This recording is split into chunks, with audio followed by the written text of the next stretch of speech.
avec Christophe Dansette. Bonjour Christophe. Bonjour Philomène. Nous allons revenir sur cette réunion à Versailles des chefs d'État et de gouvernement de l'Union européenne. Deuxième jour ce vendredi. Après la dépendance au gaz hier, l'un des thèmes au menu aujourd'hui, c'est la nécessité de rapatrier en Europe la fabrication des fameux semi-conducteurs.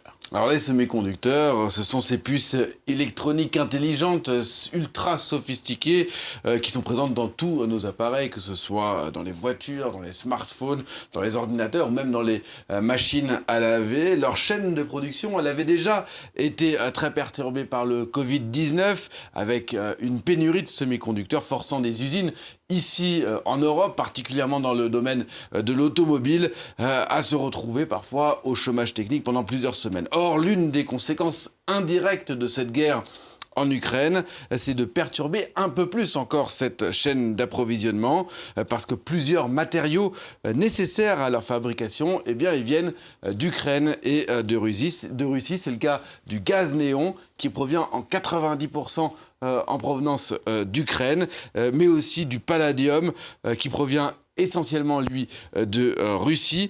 Par ailleurs, certains de ces matériaux sont concernés par les sanctions qui visent la Russie, et donc il est certain qu'il y aura encore plus de retard dans les livraisons.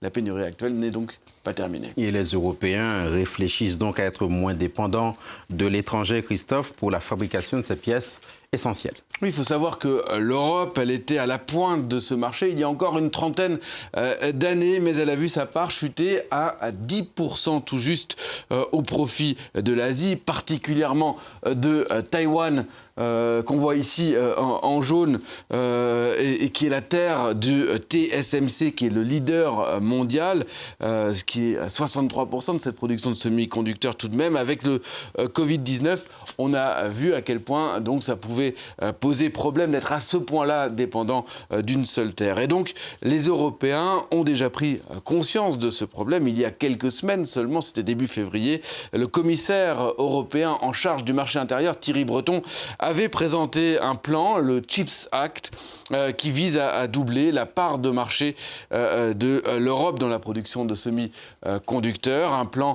de près de 50 milliards d'euros qui comprend trois axes principaux. 12 milliards d'euros d'abord qui sont consacrés à la recherche et au développement. 30 milliards d'euros pour la construction de 3 à 6 usines, de méga-usines. Et puis un peu sur les startups, mais sur les méga-usines, on peut noter que le groupe américain Intel a déjà répondu présent. Il devrait ouvrir une usine en Allemagne, plus exactement à Magdebourg. L'Europe n'est pas la seule à prendre ces problèmes de semi-conducteurs au sérieux. J'évoquais à l'instant le cas d'Intel, qui est un groupe américain, donc avant cette annonce d'une usine en Europe et donc à Magdebourg, probablement, il avait déjà lancé la construction d'usines dans l'Arizona et dans l'Ohio, deux États américains. Les États-Unis qui, eux aussi, ont lancé un plan similaire au plan européen, 52 milliards de dollars, ça fait presque autant que le plan de 46 milliards d'euros. Et puis il y a la Chine aussi, 36 milliards de dollars, qui paradoxalement a un gros retard sur le sujet des semi-conducteurs et qui en a pris conscience. 36 milliards de dollars, donc dans le même temps. Cependant, il faut noter que le géant taïwanais, TSMC, lui, ne lorgne pas sur les investissements. Il prévoit d'investir pas moins de 100 milliards de dollars en 3 ans. D'autant que ce marché des semi-conducteurs va continuer à se développer. Oui, il va passer de 500 milliards de dollars environ aujourd'hui à plus de 1000 milliards de dollars d'ici 10 ans. Tout simplement parce que ce soit dans le domaine de la santé, de l'intelligence artificielle, des smartphones et puis encore une fois des voitures, on a besoin de plus en plus de ces puces intelligentes. Tiens, prenons l'exemple justement de ces voitures. Selon Intel aujourd'hui, eh bien, le coût d'un véhicule dépend à 5% seulement de ces puces intelligentes. Dans 10 ans, les experts d'Intel estiment qu'une voiture autonome comportera 20% de son coût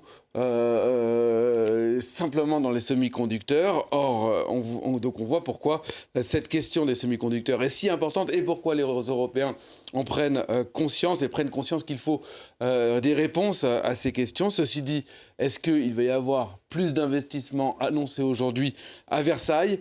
Emmanuel Macron plaide pour notamment un nouvel emprunt pour financer tout ça, et en particulier les semi-conducteurs. Mais il faut dire que les Européens, ils sont divisés sur la question, et à en croire l'entourage du président français, eh bien, aucune décision ne sera prise aujourd'hui sur cette question. Merci beaucoup, Christophe Dansette. C'était l'Info Éco que vous pouvez d'ailleurs, vous qui nous regardez, retrouver sur un podcast, un balado, comme disent nos amis canadiens, sur votre plateforme que vous connaissez, à commencer par l'adresse france24.com.